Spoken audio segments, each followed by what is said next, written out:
This FCA Game of the Week is brought to you by Country Financial, Representative Kurt Repass. Planning with a personal touch.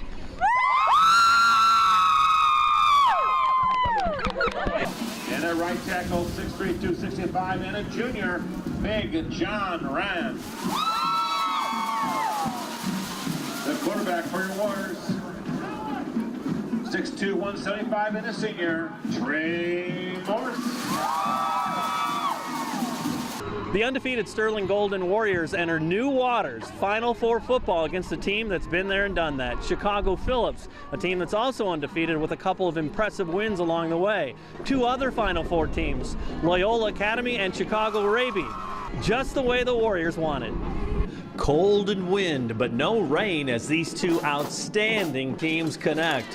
First, Sterling's defense standing tall. Marquez Williams with the tackle for loss. But the Wildcat defense comes up big as Breon Holmes comes up with the pick and the return to the Warrior 19-yard line. A few plays later, on 4th and 7, Phillips reaches pay dirt. Jabari Gibbs fires to Jaleel Billingsley for 6, only 6, because the point after is no good. Later in the opening quarter, Phillips driving again. That's Gibbs scrambling and rambling all the way down to the Sterling 6. But the Warrior defense stops the momentum. Williams gets the pick at the goal line. Second quarter, Phillips goes for it on 4th and 1 at midfield, stopped by Sterling's big, strong front line. Right after, Sterling to the air over the Phillips defense that dared him to throw it all day. Trey Morse, perfect touch to Nolan Sullivan, 45 yards for the scoring strike, and the Warriors lead 7-6. Third quarter, lots happening. Sterling sets the tone on the kickoff. Turner Garcia with a big hit. Soon after, Phillips fumbles. Recovered by Isaiah Ryan as he recovers at the Phillips 28, but Sterling cannot push any points across. Phillips heads the other way. Gibbs rolls out and dives in for the touchdown, and the Wildcats lead 14-7. After a Sterling turnover deep in its own territory, Phillips converts. Biggs keeping it, extending the lead to 21-7. The Warriors need a break, and they get one late in the third quarter. The option pitch is fumbled. Jaden Villegas scoops and scores, and it's suddenly just 21-14. But the Wildcats strike back quickly. Gibbs goes deep to Joseph Thompson. He shakes a man and dashes 57 yards for the back-breaking score. Sterling never, ever quitting, never. Nyrell Sullivan, 46-yard run to the Chicago Phillips territory, and can they get back within a score? Phillips' tough defense denies the Warriors. That's DeAndre Johnson and Jeremiah Jones doubling up for the quarterback sack. The Sterling Golden Warriors' record-breaking, history-making season comes to an end with a 27-14 loss. Players and coaches are not at a loss for how special this experience has been. Yeah, they were a good team. We expected them to be a good team, but I think we put up a fight. We struggled a little bit on offense, and when our defense did a great job actually the whole game, but when we struggle on offense, we're not going to win the game. They had a couple short fields early on, and that hurt you guys. They were able to punch a couple quick ones in. Yeah, it kind of hurt us. We didn't get our defense in good field position because our offense, we just couldn't get anything going really, but I think we put up a good fight. Third quarter, you guys late in the third, you had the scoop and scored, and then they made the big play too. That hurt.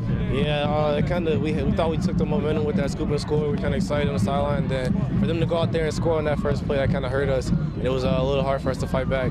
Well, just talk about it. I mean, you guys battled the end too. I mean, that's kind of one of the charms of the team, isn't it? Yeah, I think we put up a great fight out here. Like I said, we battled to the end. We didn't. Not once did we think we were going to come on this field and lose this game, but I think we put up a great battle. Where's this measure up in your young life, just this whole experience? It was a great experience for us to come out here and make school history and to play a semifinal on our field and to play my last game in this field. Well, it's my second year, but to play my last game in this field was a very good experience. What's the emotion of that part, you know? I mean, the emotion's there. I'm probably not showing it right now, but it's there. And I don't know. I don't know how to explain it. It's emotional. Props to everybody. The defense they worked their butts off. I can't say. There's not much I got to say. So talk about the football experience here too, and you're the leader, you know, and just you know how rare that is. You look around at every other community in the state of Illinois, and you got to be part of something pretty cool, I guess, right? Yeah, it's been a great ride, and it's fun, and I wouldn't trade it for the world. This community has done so much for this team. So.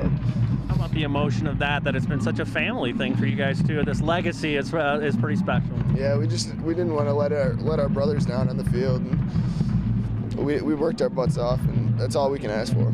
What's your message to the guys that do come back and get to wear that uniform again? Just work as hard as you ever have, because it comes. Just one step short of where we wanted to go, but these kids got nothing to be ashamed about. They got so much to be proud of for.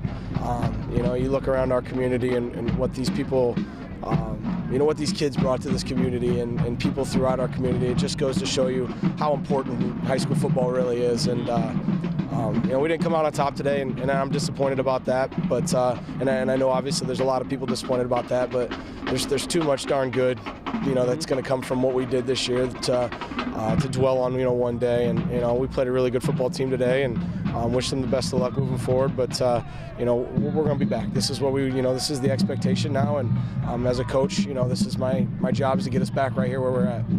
You grew up in a football community, so you kind of knew that lesson, that this can be an extension of the classroom. I mean, how does that speak to you as you look into the eyes of those guys? Some of them, will never put a football uniform again, but that's okay. You go on and you use it, I guess. Well, it's really tough. It's tough because, there's a lot of kids that are going to take the uniform off for the last time today, and a lot of them know it, and this is what they want. This is what they want, and they want to be a part of our program. They wanted to be, part of 113 and all the great things that come along with being a football player here and a student athlete here at Sterling High School. You've had a memorable year, let alone from a coaching standpoint. You're a dad, things like that. So, I mean, I'm sure this is a pretty good marking point in your life too, right? Yeah, it's been a fun year. Yeah.